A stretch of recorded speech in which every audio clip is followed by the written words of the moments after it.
चलिए मंत्र पाठ।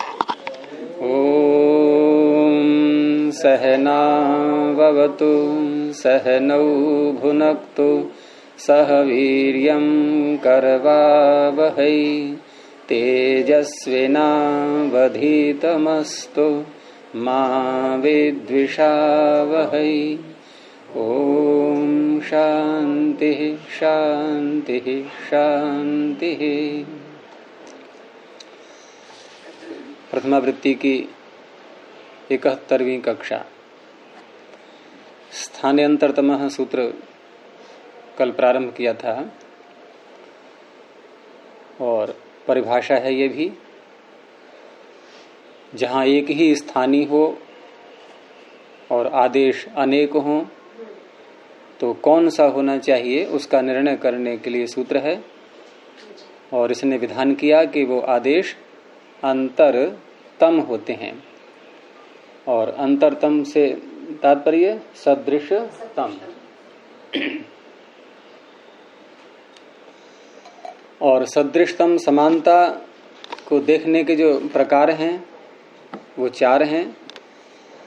स्थान से भी देखते हैं समानता, अर्थात वर्ण के उच्चारण का स्थान, कंठ तालु आदि।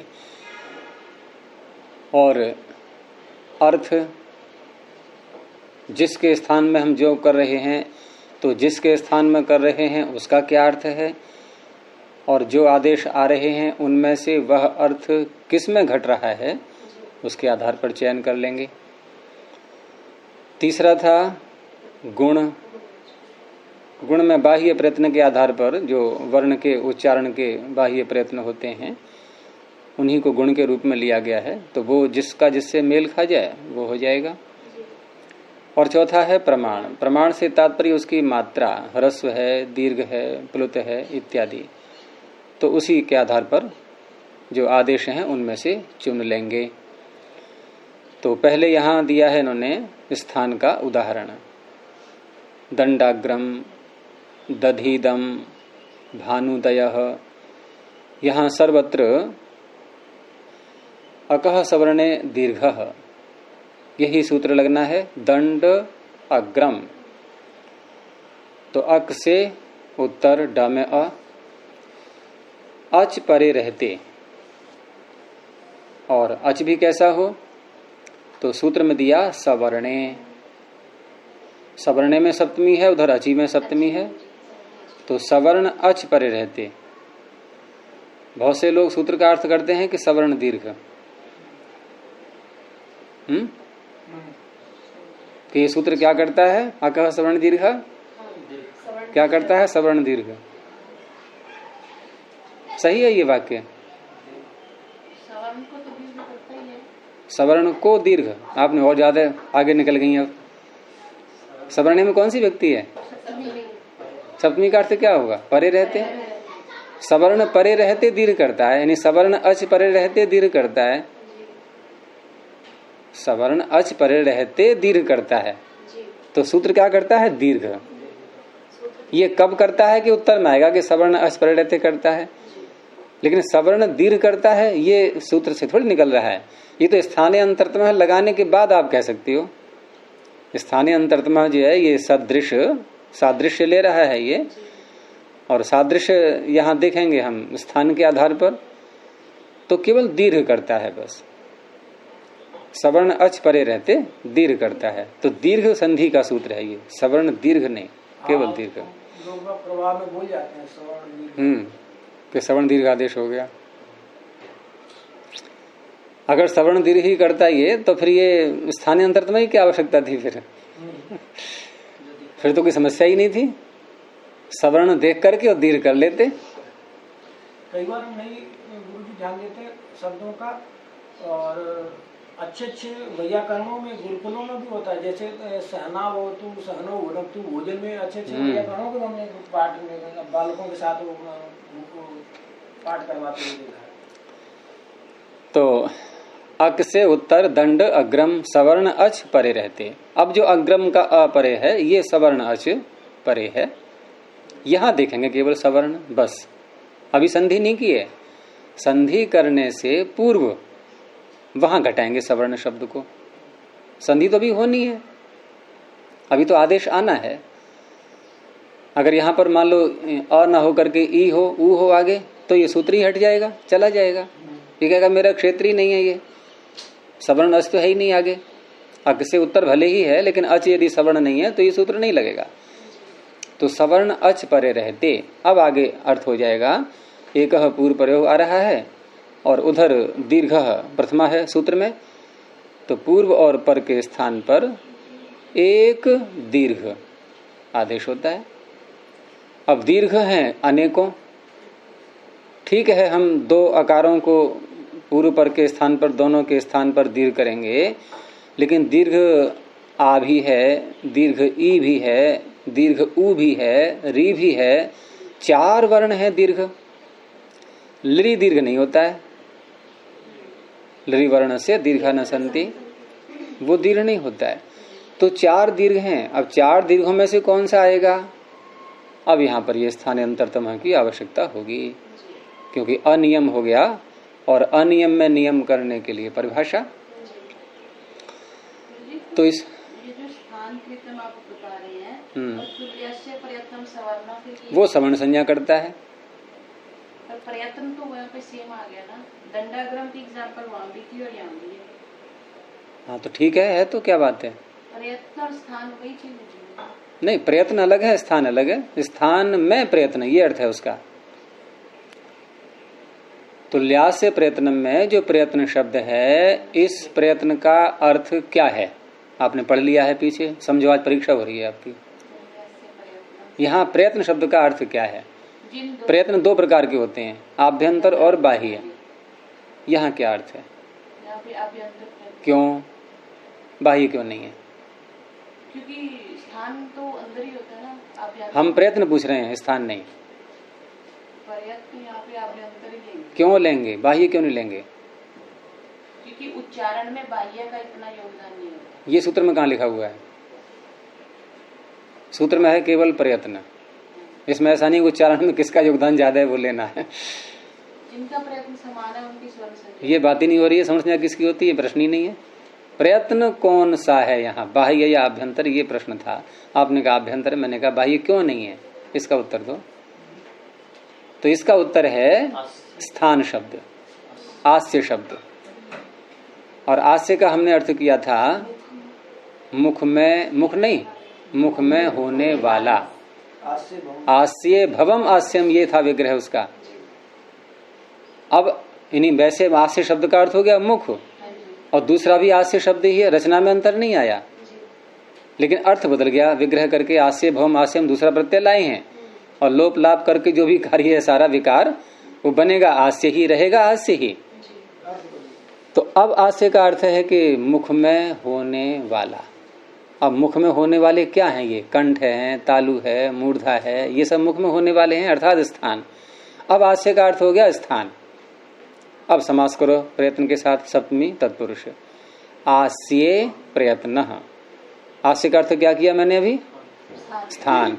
स्थान में प्रयत्न। अब स्थान में प्रयत्न एक ही होता है, आभ्यंतर, बाह्य नहीं होता। बाह्य स्थान से बाहर होता है, इसीलिए उसका नाम बाह्य है। उत्तर आया समझ में? नहीं। प्रयत्न शब्द का हम आभ्यंतर अर्थ क्यों ले रहे हैं, बाह्य क्यों नहीं ले रहे? क्योंकि सूत्र में कहा गया है हमें प्रयत्न वो लेना है जो स्थान में हो। तो स्थान में आभ्यंतर प्रयत्न ही होते हैं। स्पृष्ट, ईशत, स्पृष्ट, विवृत, ईशत, विवृत और संवृत, ये 5 होते हैं आभ्यंतर प्रयत्न, और ये स्थान में होते हैं, और बाह्य स्थान से बाहर होते हैं। तो वो कैसे ले लेंगे हम? तो वो प्रयत्न शब्द अलग हो गया। अब प्रश्न करो आप, स्थानीय अंतरतम से क्या जोड़ रहे हो वहां पर? दोनों को जोड़ करके क्या प्रश्न है? यहाँ पे जो स्थान कृत है, स्थान कृत आंतर्य, स्थान में हम समानता देखेंगे, सवर्णता नहीं, समानता। वो सूत्र सवर्ण संज्ञा करता है, ये सवर्ण शब्द को नहीं ले रहा है, ये सादृश्य को ले रहा है, समानता को देख रहा है ये। और समानता को 4 प्रकार से देखेगा ये। उसमें एक प्रकार है कि स्थान इसका भी वही स्थान, जो आदेश आ रहा है उसका भी वही स्थान, ये समानता हो गई। बस वो सवर्ण है या नहीं है ये इसका विषय नहीं है, हो भी सकता है नहीं भी सकता, उससे कोई मतलब नहीं। ठीक है ना, सवर्ण हो ना हो इससे लेना देना नहीं है इसको, बस समानता स्थान की होनी चाहिए। तो इस तरह से यहां पर दंड और अग्रम जब 4 दीर्घ सामने आए, उनमें से हमने देखा कि जिन आकारों के स्थान पर हम दीर्घ करने जा रहे हैं उन आकारों का स्थान है कंठ। तो दीर्घ वाले वर्णों में 4 में कंठ वाला एक ही मिलेगा, वो है आ, वो हो गया, बस इतना कार्य है इसका, बाकी 3 हट गए। तो दंडाग्रम। ऐसे ही दधि और इदम, यहाँ 2 इकार हैं, इनका दीर्घ जब करेंगे तो तालु स्थान वाला दीर्घ ढूंढेंगे, वो दीर्घ इकार मिलेगा, वो हो गया दधिदम।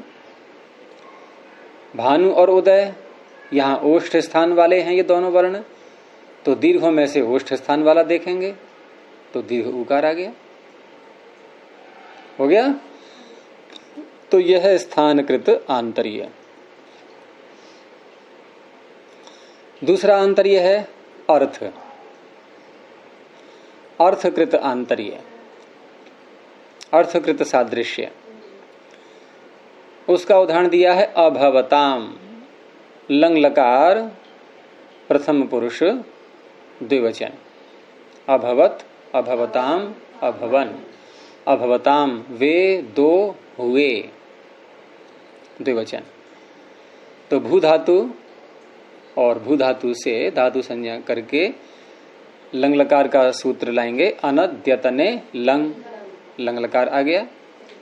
लह कर्मणि च सूत्र से कर्ता में ले लिया, और उसके बाद लस्य के अधिकार में तिप्तसी आदि सारे प्रत्ययों में से छांट करके प्रथम पुरुष का द्विवचन तस् प्रत्यय आ गया, और तस् प्रत्यय है सार्वधातुक और कर्ता में आया हुआ है, तो कर्तरी शब्द से शब्द भी आ गया। और एक कार्य और होता है 3 लकारों में अट आगम होना। वो 3 लकार हैं लुंग, लंग और लृंग। सूत्र निकाल लो, लुंग लंग लिंगशु अट उदात्तः, छठे अध्याय के चौथे पाद में है ये, तीसरे कॉलम में प्रारंभ में। लुंग लंग लृंग क्ष्वट उदात्तः, लुंग लंग लृंगशु सप्तमी का बहुवचन, और अट उदात्तः तीसरे कॉलम का प्रारंभ, छठे अध्याय के चौथे पाद में। ये 2 सूत्र हैं जो लगते हैं प्रायः इन 3 लकारों में, एक ये और इसके आगे वाला 8 आजादी नाम, ये इसका अपवाद है। इनके 2 आगम होते हैं अट और आठ, और दोनों का बंटवारा हो गया। यदि धातु हलादी है तो अट आगम, धातु अजादी है तो 8, 8 अजादी नाम। अब पीछे वाले ने नहीं कहा ऐसा कि अट हलादी नाम, उसने कहा ऐसा, तो कैसे अर्थ निकल आया ये? क्योंकि ये अपवाद है आजादी नाम, इसने छीन लिया, अर्थात वो तो सब में करता। जब उसने कहा ही नहीं आजादी हलादी तो सब में करेगा, सब में से उसने आजादियों को छीन लिया, तो इसके पास बचेगा क्या? इसलिए हलादी में 8 होता है, आजादी में 8। लकार 3 ही है, लुंग लंग लृंग, और ये लकार परे रहते करता है ये। तो इसमें यह भी है कि हम जब इस सूत्र को लगाएंगे तो लकार के स्थान पर तिप्तसी लाने से पहले ही लगा देंगे, क्योंकि इसको सामने लकार दिखाई देते रहना चाहिए, तब करेगा ये। और लकार के स्थान पर हमने तिप्तसी ले आए तो फिर उसको दिखाई दे नहीं रहा है, वो कैसे करे? हैं? क्या मान करके, क्या मान करके बोलो, कैसे मानोगे? बोलो कैसे मानोगे? भाई गाय है, उसको भैंस तो मान नहीं सकते हम? नहीं, स्थानीवत से क्या होता है वही, इसीलिए मैंने प्रश्न किया था, स्थानीवत से क्या करते हैं हम? स्थानीवत से क्या यहाँ पर रूपातिदेश कर रहे हैं क्या? क्या तिप के स्थान पर लंग को लिखेंगे वहां पर? अरे ये कार्यातिदेश, ये कार्यातिदेश वैसे होते हैं, उसके समान मानने का तात्पर्य कि लंग भी प्रत्यय है, ये भी प्रत्यय है, ये धर्म आते हैं। लंग भी इंगित है, ये भी इंगित है, लेकिन लंग लंग है, तिप तिप है। ये ऐसे स्थानीयवत नहीं होता कि हम तिप को ही या तस को ही सीधा लंग मान लें। उसके धर्म है वो तो आ जाएंगे इसमें, लेकिन उसका स्वरूप नहीं आएगा। ऐसे ही स्यतासी लिरि लुटो हो जो सूत्र है, वहां भी हम लकार अवस्था में ही स्य और तास कर लेते हैं। ऐसे ही अटके आगम का है ये। तो अडागम है और लुंग लंग लिरिंग शु और अंग से गाधिकार चल रहा है। तो किसको हुआ अडागम? षष्ठी निर्दिष्ट अंग को। और अट है टित, टित होने से आद्यंत टकितो, तो भू के आदि में प्रारंभ में आएगा। किरण किसका नाम है?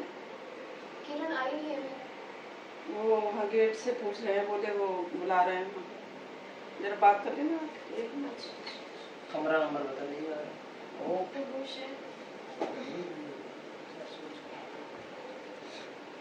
कह देना भेज दो गेट कीपर से।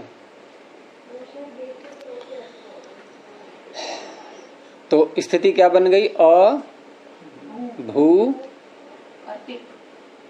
तस, तस का रूप है ये, अ भू तस। और तस के कर्ता वाची सार्वधातुक होने के कारण शप आ जाएगा, कर्तरी शप। अब क्या हो गया? अ भू अ तस, ठीक है। अब अ भू अ तस, जब कोई आदेश करते हैं लंग के या किसी भी लकार के स्थान में, तिप तजी इत्यादि हैं या ता आताम झ है, और आदेश करने के बाद इनके स्थान में भी कोई आदेश होता है यदि, तो उसको उसी के बाद करने लगते हैं। जैसे हमने लंग के स्थान पर तस किया, अब तस के स्थान में भी कुछ होना है तो वो भी यहीं कर लेंगे। अब वो कार्य पूरा समाप्त कर लेते हैं पहले। यानी जितने भी आदेश हैं वो एक साथ उसी क्रम से करते चले जाएंगे। तो तस के स्थान पर भी कुछ होना है अब, और तस के स्थान पर करने वाला सूत्र निकालो, चौथे तीसरे अध्याय का अंतिम पाद और तीसरा कॉलम। तो तस थस थ मिप, तस थस थ मिपाम, ताम तम त अम तान तन तामह। इसमें ऊपर से ङितः की अनुवृत्ति आ रही है, अर्थात ये सूत्र कहाँ लगेगा? ङित लकारों के स्थान में जो तस थस थ मिप आएंगे तब। और ङित लकार कितने हैं? कौन कौन से? ऐसे करके गिनो।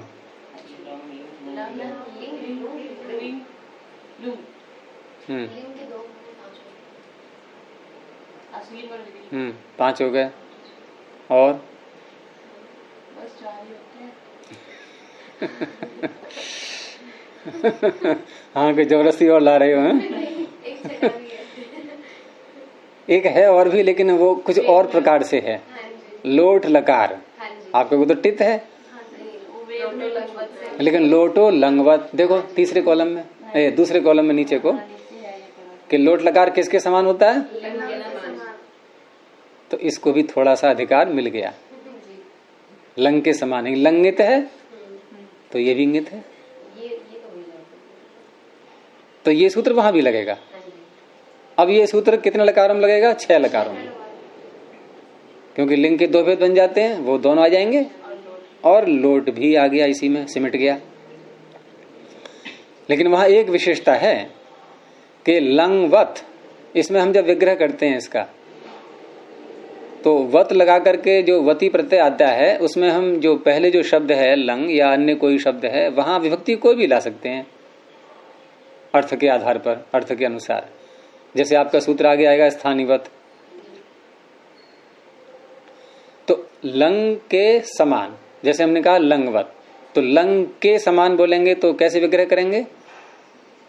लंगः इव, षष्ठी करेंगे ना, और समान की जगह बोल दो इव, तो लंगः इव। और अगर हम सप्तमी करते हैं तो लंगी इव, तो अर्थ क्या होगा? कि लंग परे रहते जो कार्य होता है वो कार्य लोट परे रहते भी हो जाएगा। अब स्थान में अर्थ नहीं निकल सकता, अब स्थान में अर्थ नहीं होगा। समझ में आया नहीं? और लंग एवं करेंगे तो लंग के स्थान में जो होता है वो लोट के स्थान में भी जाएगा। अब परे रहते वाला अर्थ नहीं आएगा। तो यहां कौन सा मानेंगे हम? के स्थान में जो होता हैं? के स्थान वाला।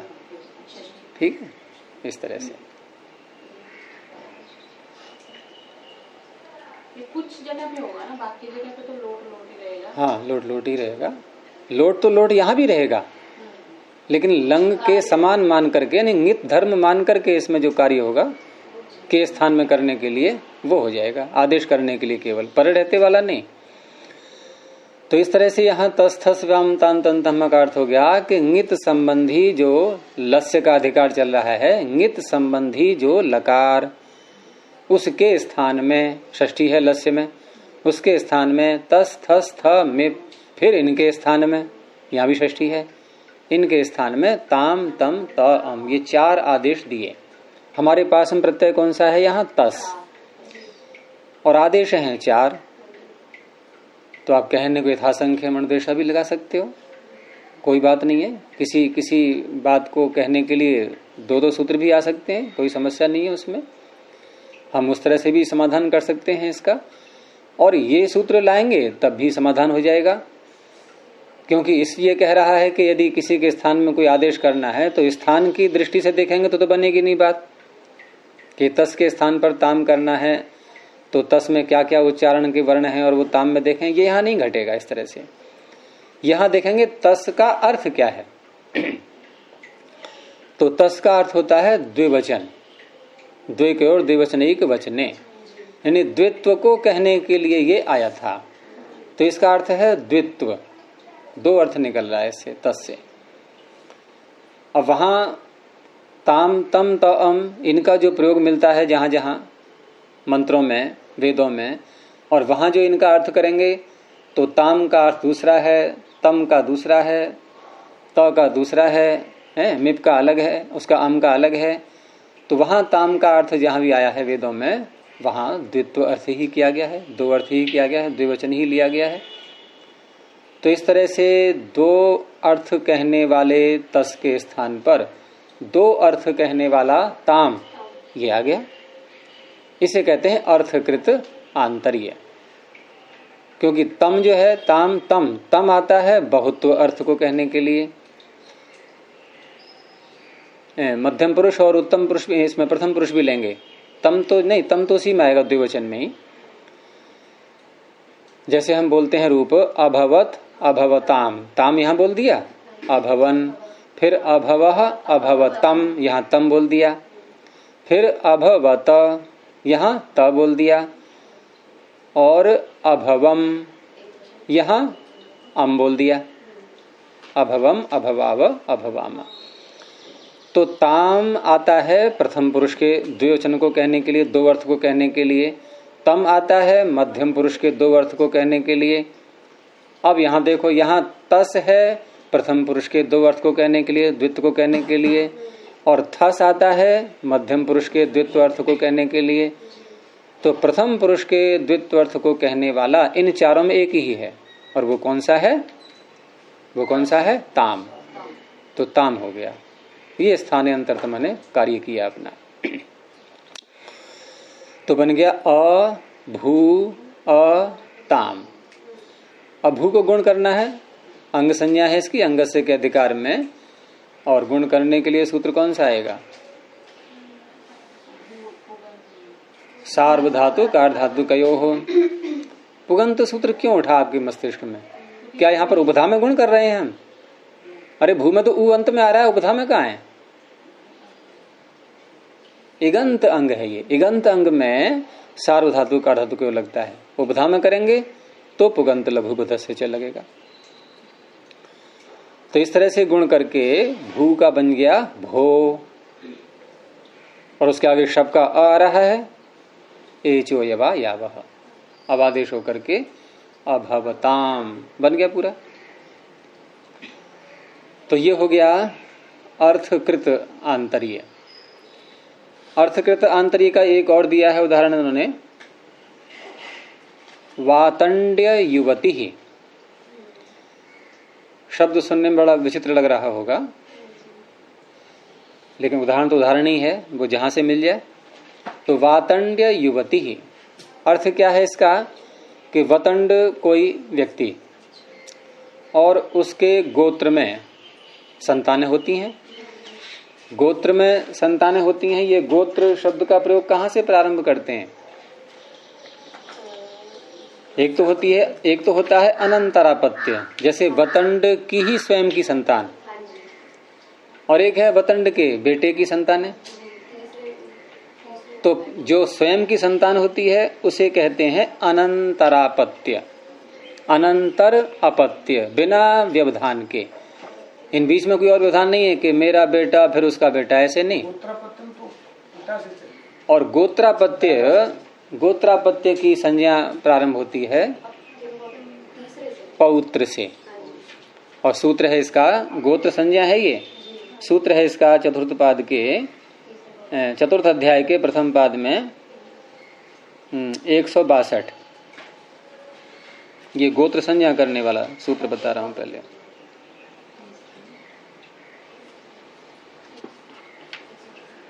मिल गया? क्या है सूत्र? अपत्यम पौत्र प्रभृति गोत्र। हाँ, अपत्यम पौत्र प्रभृति गोत्रम। तो क्या अर्थ हो गया? बहुत सरल है। पौत्र प्रभृति अपत्यम, पौत्र आदि। अब आदि से क्या लेंगे? हैं? आगे वाले क्या बोलते हैं आगे वाले को? फिर और आगे, फिर और आगे। तो आगे जितने भी हैं पौत्र प्रवृत्ति, वो कहलाएंगे गोत्र। और ये जो यहाँ शब्द बना है ये वातंड्य युवती ही, ये गोत्र अर्थ में है। तो गोत्र अर्थ में है तो, और लड़की है ये युवती, इसलिए साथ में लगाया गया है, बच्ची है। तो वतंड की कौन हुई है? पौत्री कहलाएगी। गोत्र लेना है ना, तो पौत्री या प्रपौत्री कुछ भी कह लो उसको, ऐसी है। यानी वतंड की स्वयं लड़की नहीं है, ये वतंड के बेटे की बेटी है। तो ये तो इसका अर्थ हो गया, ठीक है। अब इसका विग्रह करेंगे हम। वातंड्य युवती ही शब्द बनाने के लिए जब भी हम चौथे पांचवें अध्याय के प्रत्यय लाते हैं और कोई शब्द बनाना हो तो पहले उसका विग्रह करते हैं। और विग्रह करेंगे तो इसमें समास भी दिया हुआ है साथ में, वातंड्य का और युवती शब्द का। तो पहले समास को तोड़ेंगे। अब समास को तोड़ेंगे तो आपकी दृष्टि में क्या आएगा? क्योंकि दो शब्द हैं इसमें, वातंड्य और युवती। तो आप वातंड्य के आगे जो है विभक्ति ले आओगे सीधे, और युवती के आगे ले आओगे, ऐसा नहीं। क्योंकि यहाँ वातंड्य ये आदेश हुआ है किसी के स्थान में, तो आदेश जिसके स्थान में हुआ है वो शब्द है वतंडी। तो विग्रह करते समय हमें वतंडी ही बोलना होगा, है? तो वतंडी च असौ युवतिश्च, अर्थात वही वतंडी है और वही युवती है। अर्थ वहां भी वही है वतंडी का, वतंड की पौत्री, अर्थ वही रहेगा। लेकिन वहां वातंड्य बाद में बनेगा, ये समास होने के बाद। तो वतंडी च असौ युवतिश्च। और यहां विग्रह करने के बाद हम अभी समास नहीं कर रहे, पहले वतंडी शब्द को बनाएंगे, समास बाद में करेंगे। विग्रह तो कर दिया, विग्रह में दिखा दिया अलग अलग करके, वतंडी च असौ युवतिश्च, वही वतंडी है वही युवती है, यानी कर्मधारय समास है, ये दिखा दिया है। समास बाद में करेंगे। तो मूल शब्द क्या है यहाँ पर? वतंड, जो किसी व्यक्ति का नाम है। और वतंड शब्द की प्रातिपदिक संज्ञा करके या प्रातिपदिक आदि के अधिकार में, और क्योंकि अपत्य अर्थ लेना है, ये अनंतरापत्य भी अपत्य होता है, गोत्रापत्य भी अपत्य होता है। अपत्य तो सारे हैं ये, चाहे वो गोत्र में हो या अनंतर हो, अपत्य सभी हैं। और अपत्य का अधिकार कहाँ से प्रारंभ होता है? तस्यापत्यम सूत्र से। चौथे अध्याय के पहले पाद में ही है, चौथे कॉलम में 92 संख्या पर।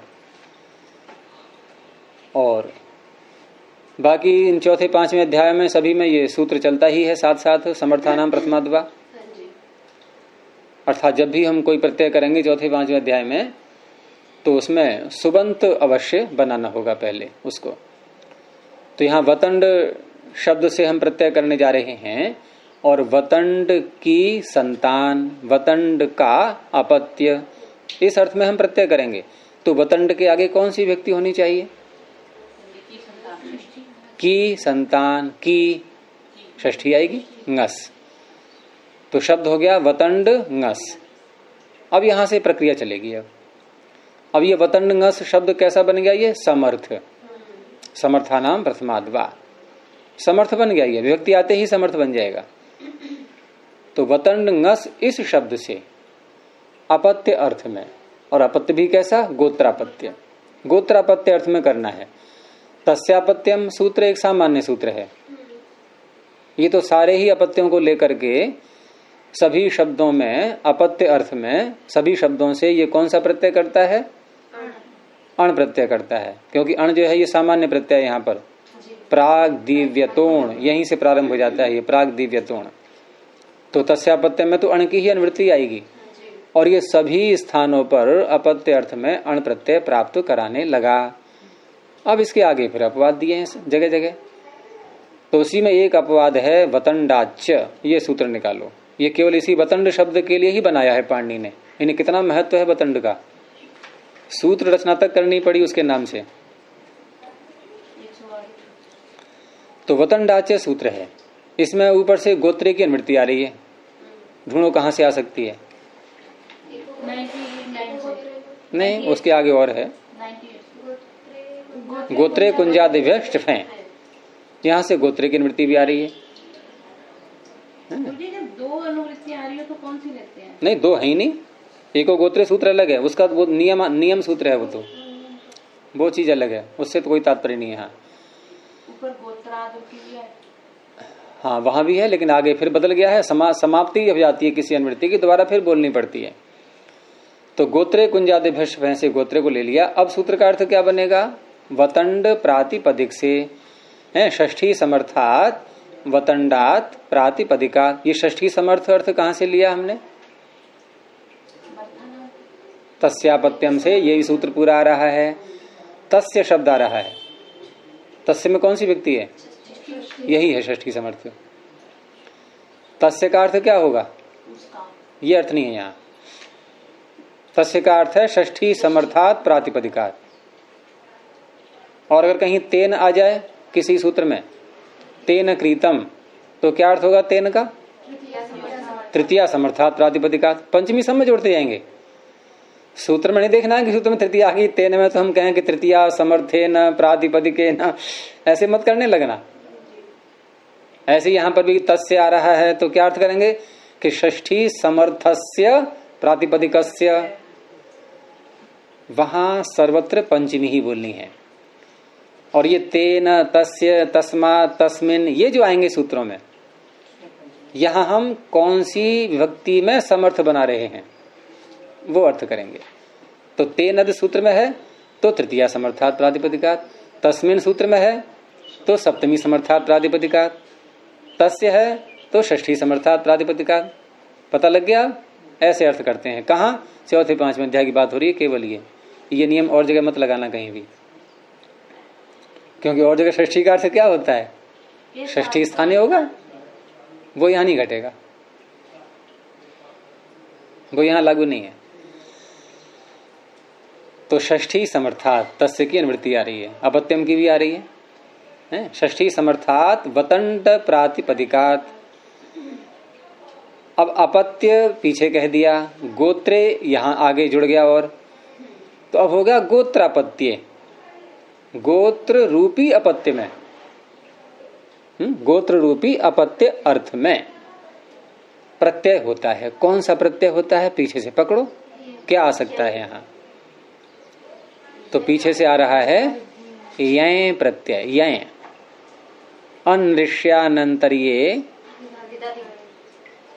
क्यों, कहाँ ढूंढना है आपको? अनुवृत्ति जो आ रही है प्रत्यय आगे ढूंढना है क्या वतन डाच के? नहीं, मुझे तो पृष्ठ क्यों पलटा था अभी? ये देखने के लिए कि वो 109 है तो हाँ। इसकी 109 तक अनुवृत्ति है इनकी। हाँ, तो हम वतन डाच से पीछे ही देखेंगे कि प्रत्यय कहाँ से आ रहा है, कौन सा, क्योंकि वतन डाच में प्रत्यय तो पढ़ा नहीं गया कोई भी, तो प्रत्यय हमें पीछे से ही लेना होगा। नहीं, यही क्यों लिया, मैं ये सोच रही थी। जो जो प्रकरण से पीछे से आ रहा है पास वाला वही तो लोगे। जब तस्यापत्यम का अपवाद है, ये तो स्पष्ट है कि अण तो होना नहीं है। अगर अण ही होना था तो वो तो कर ही देता अपने आप ही तस्यापत्यम। अण करने के लिए थोड़ी बने हैं सूत्र ये आगे। तस्यापत्यम के आगे जितने भी सूत्र हैं ये अण प्रत्यय के लिए नहीं है, ये अण को रोकने के लिए है। कुछ और करना है या विकल्प करना हो कहीं पर, उसके लिए भी होते हैं सूत्र।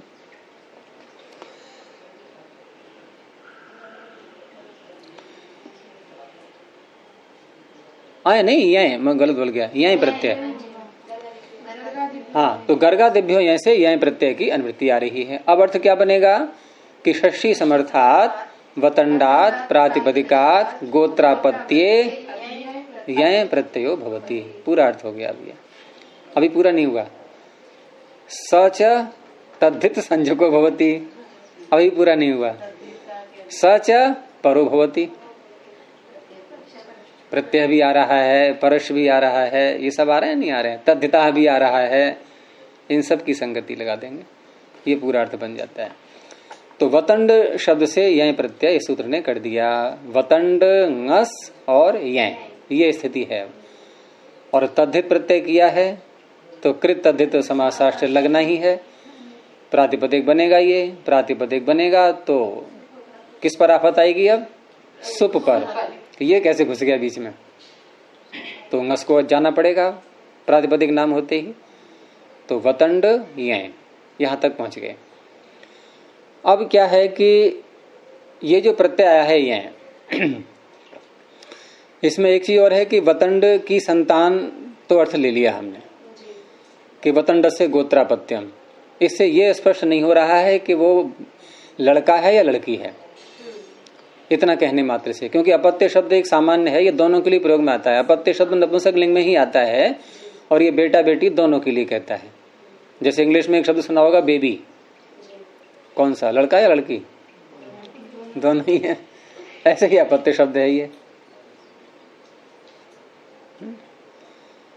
अब ये निर्णय करना होगा वक्ता को कि वो यह प्रत्यय लड़का कहने के लिए लाया है, लड़की है ना, तो वो निर्णय करना होगा। तो निर्णय किया कि लड़की कहने के लिए ये प्रत्यय हुआ है, गोत्रापत्य में जो बच्ची पैदा हुई है उसके कहने के लिए।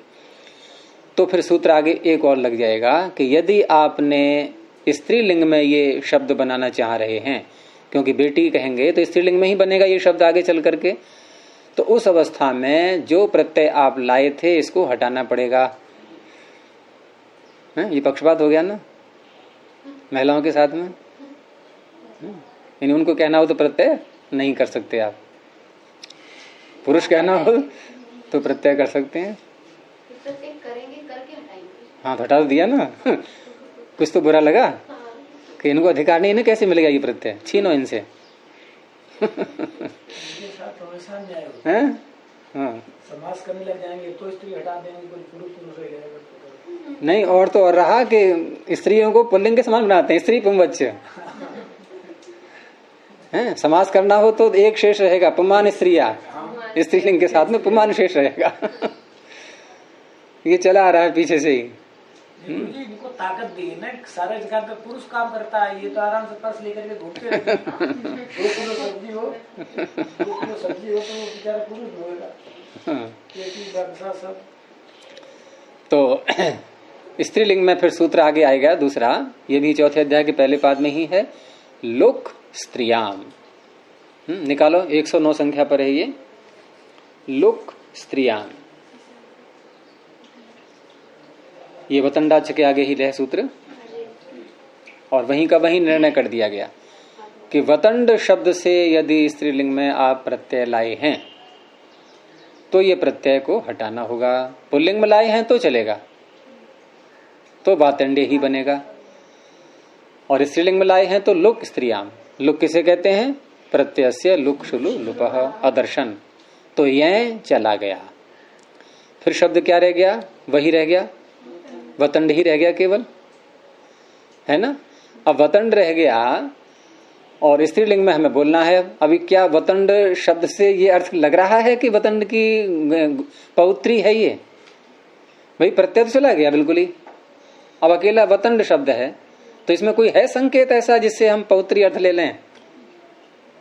तो स्त्रीलिंग में अब कहना है ये, तो उसके लिए फिर और व्यवस्था की जाएगी। स्त्रीयाम का अधिकार देखो, जो स्त्रीयाम का अधिकार चल रहा है चौथे अध्याय के पहले पाद से ही प्रारंभ हो जाता है, तीसरे सूत्र से। तो उसी के अधिकार में एक सूत्र आगे आ रहा है 73 संख्या पर, शार्ंग रवाद्ययों ङीन। मिल गया?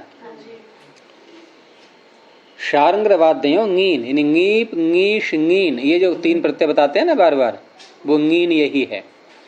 शार्ंग रवाद्ययों ङीन, इसमें क्या है? शार्ंग रवादी, शार्ंग रवादी गण हो गया।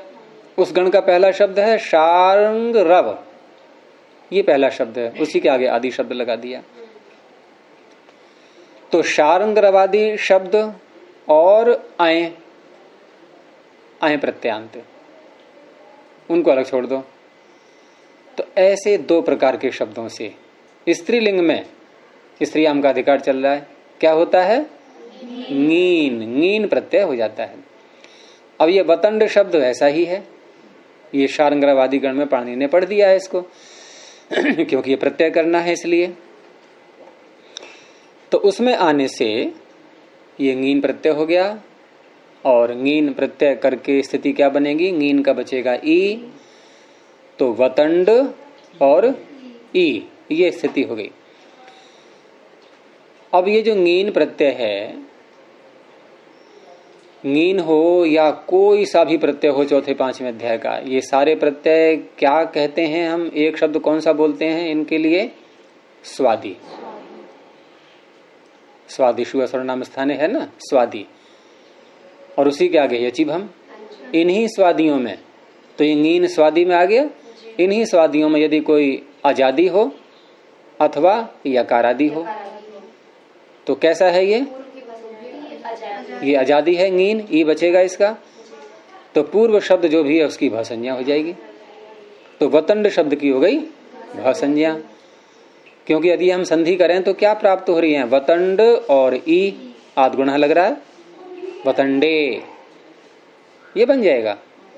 लेकिन यहाँ वतंड शब्द की भासंज्ञा कर दी गई। भासंज्ञा करते ही भस्य के अधिकार में पहुंच जाएंगे। और यस्य तीच, क्या अर्थ है इसका? देखो अब तक जो इसका अर्थ किया है, अर्थ तो वैसे पूरा ही किया है पहले भी, लेकिन अर्थ में 2 चीजें हैं इसमें। उसमें पहले जो घटा है वो दूसरा अर्थ घटा है, आज उसका एक भाग जो और शेष है जिसका अभी तक प्रयोग नहीं हुआ है, अब वो घटेगा। तो यस्य तीच का अर्थ क्या है पूरा? यस्य का अर्थ हो गया इकार और अकार, इकार का और अकार का। किसका होना चाहिए? भ से भ संज्ञक का। तो भ संज्ञकस्य अंगस्य इकारस्य अकारस्य लोपो भवति। लोप होता है 2 प्रकार की अवस्थाओं में, या तो तद्धित प्रत्यय परे हो अथवा ईकार परे हो। तो यहाँ है वतंड और ई, वतंड की भासंज्ञा हो गई। और वतंड में ड में अ है, ये अलवंत्य से लगा करके, अलवंत्य से लगाएंगे यहाँ, अंतिम अल इनके ड में अ, इसका लोप करेगा। ये भसंज्ञक है, ये वतंड भसंज्ञक अंग के इकार का और अकार का, तो अकार का लोप कर रहा है। ये तद्धित परे रहते करता है और ईकार परे रहते, तो तद्धित परे है। यहाँ ङीन प्रत्यय तद्धित है या नहीं?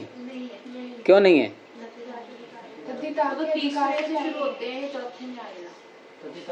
क्या होते हैं? तद्धिता वाले तो तद्धिता के उसमें आएंगे ना। किस में आएंगे? संदर्भ उससे पहले है। तद्धिता के आगे जो प्रत्यय आएंगे उनका नाम होगा तद्धित। और ये कहाँ है? देखो पहले दोबारा, यूं ही बोल मत दो, देख करके देखो, उसको देख करके बोलो, संस्कार बना के अपना, कि हाँ वास्तव में पहले ही है। गुरुजी कई बार तुक्का भी चलता है। तो तद्धिता से ये पूर्व आ चुका है, इसलिए इसका नाम तद्धित नहीं है। सबसे पहला तद्धित संज्ञक प्रत्यय कौन सा है? युवती में जो ती होता है, युवती ती प्रत्यय होता है पहला तद्धित। तुंगीन तद्धित नहीं है, इसलिए ऐसे तीचक का जो दूसरा अर्थ है ईकार परे रहते, दूसरा अंश वो घटेगा। यहाँ ईकार परे है, आकार का लोप हो गया, रह गया वतंड ई वतंडी, ये बन गया शब्द। अब इसका अर्थ हो गया वतंड की पौत्री। यही तो बना रहे थे अभी तक हम। अब करेंगे समास इसका युवती शब्द के साथ। जो पीछे विग्रह किया था वतंडी च असौ युवतिश्च, ये जो विग्रह किया गया है, तो यहां वतंडी शब्द का समास युवती शब्द के साथ किया जाएगा। और ये समास करने वाला सूत्र कौन सा है? तो युवती शब्द समास करने वाले सूत्र कहाँ हैं? दूसरे अध्याय के प्रथम पाद में और द्वितीय पाद में। तो वहां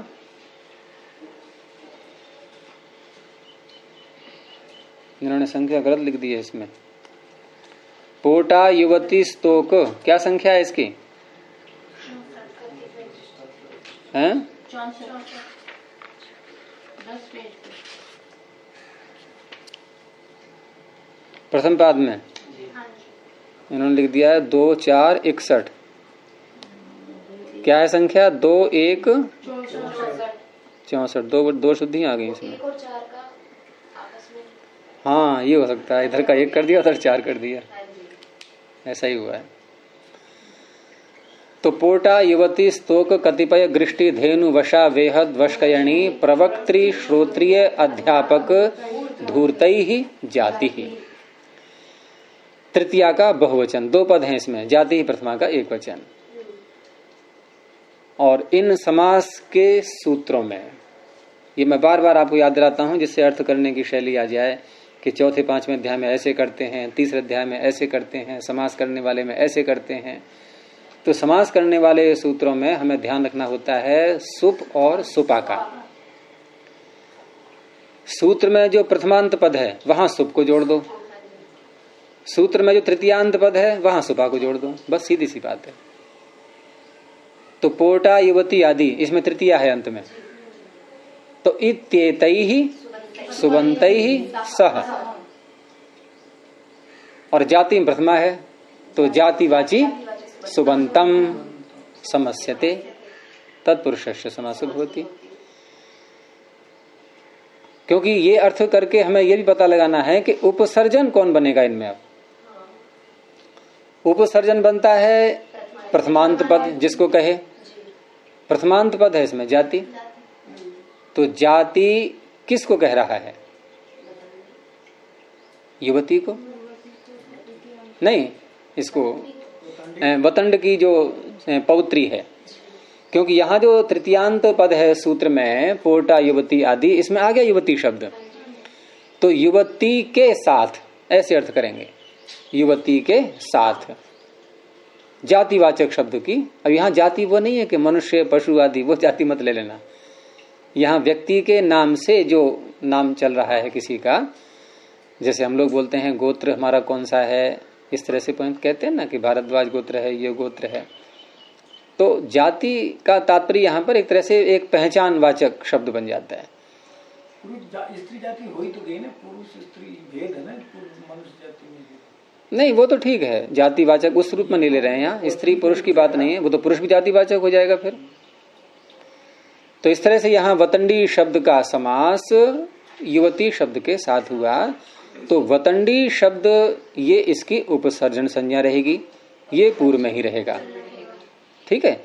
अब यहाँ समास करने के बाद, क्योंकि जब समास करेंगे तो विग्रह किया था हमने वतंडी च असौ युवतिश्च, तो प्रत्यय भी लाएंगे सुप आगे, वतंडी सु युवती सु, दोनों में सु प्रत्यय आएगा। और ये कर्मधारय समास बोलते हैं इसको, कर्मधारय तत्पुरुष, तत्पुरुष समानाधिकरण कर्मधारय, इससे कर्मधारय संज्ञा हो जाती है।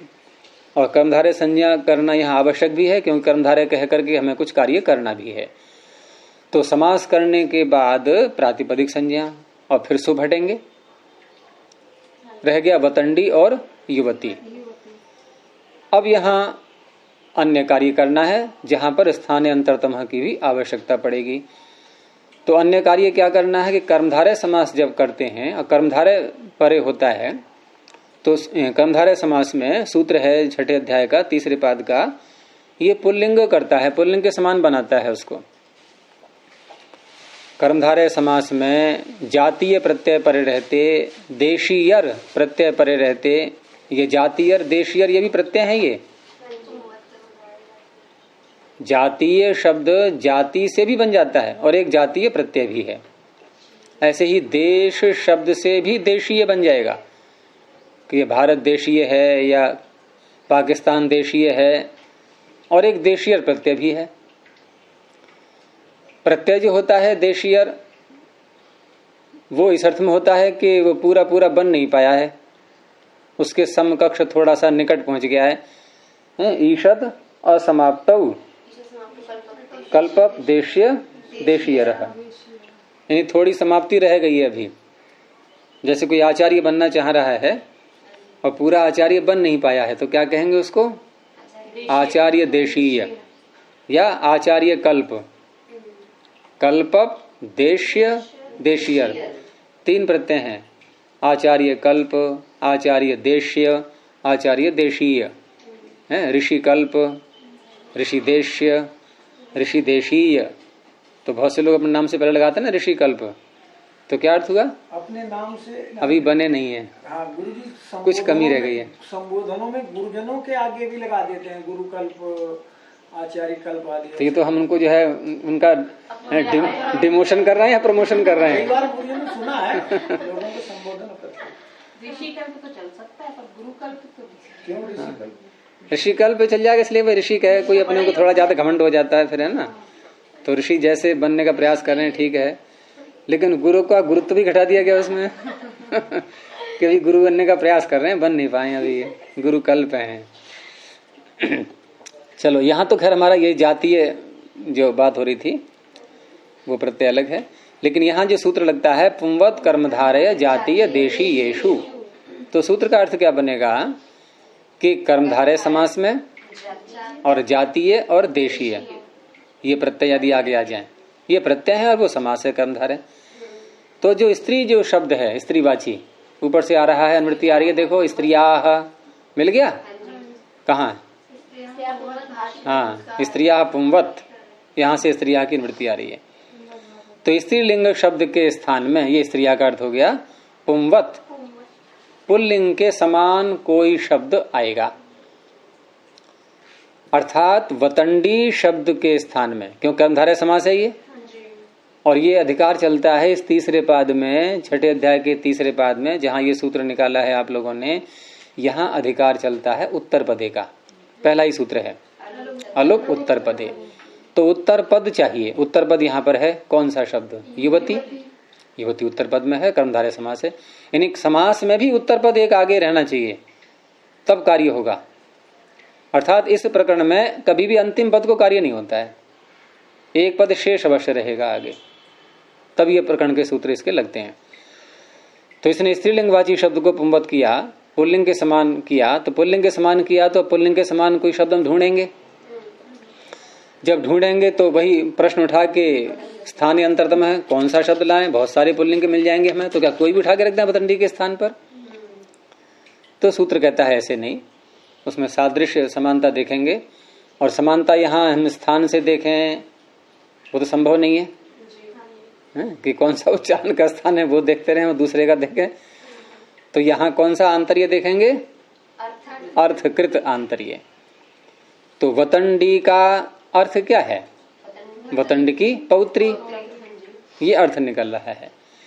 और इससे मिलता जुलता, क्योंकि जब कोई आदेश करते हैं और सादृश्य देखते हैं तो पूरी पूरी समानता तो कभी होती नहीं, फिर तो वही बन जाएगा, यानी वतंडी के स्थान पर वतंडी हो, फिर तो ऐसा कभी होता नहीं। आदेश में कुछ तो परिवर्तन होता ही है, कुछ तो अंतर आएगा ही। तो और मेल क्या देखेंगे हम? कि मेल ये देखेंगे कि संतान अर्थ में बना है ये शब्द वतंडी, तो पुल्लिंग में भी हमें ऐसा लाना है जो संतान अर्थ जिसमें आता रहे। अब वो स्त्रीलिंग का भी हो तो बात ही नहीं बनेगी फिर, जब कर ही रहे हैं पुल्लिंग आदेश, तो पुल्लिंग का ऐसा शब्द लाएंगे जो गोत्रापत्य को कहता हो। तो वतंड का गोत्रापत्य बेटा क्या कहलाएगा? वातंड्य ही कहलाएगा, है ना? वातंड ही कहलाएगा। ये भी वातंड्य ही बनता, लेकिन क्योंकि लोक स्त्रियां हमने लुक कर दिया था यहाँ, और पुल्लिंग में लुक हो नहीं सकता, तो अब जब इसके स्थान में पुंगवत भाव कर रहे हैं तो वतंडी के स्थान पर पुल्लिंग वाचक शब्द उससे मिलता जुलता अर्थ वही निकल रहा है, उसका भी संतान अर्थ, गोत्रापत्य अर्थ, तो वो शब्द आ गया वातंड्य, बन गया। कहाँ से आ गया?